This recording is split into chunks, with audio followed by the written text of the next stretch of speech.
مهاجم الاهلي وصل ولا يتبقى الا الاعلان. تعال اما اقول لك هو مين. رسميا نادي تشومبونج هيونداي الكوري بيعلن عن التعاقد الاهلي مع مهاجمه البرازيلي.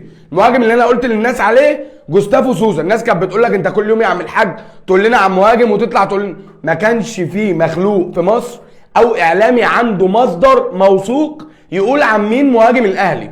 مهاجم الاهلي حاليا هو سوزا، اللي كان مأخر ان الاهلي يتعاقد معاه هو ان اللاعب كان عنده مشكله مع نادي الكوري. كان عايز النادي بيقول له طالما هتمشي سيب فلوس من عقدك اللي متبقيه ومن مرتبك. كان في موضوع كبير الا ان الموضوع ما تعرفش من مصر. الخبر ده حصري لسه من دقايق، ما تعرفش من مصر.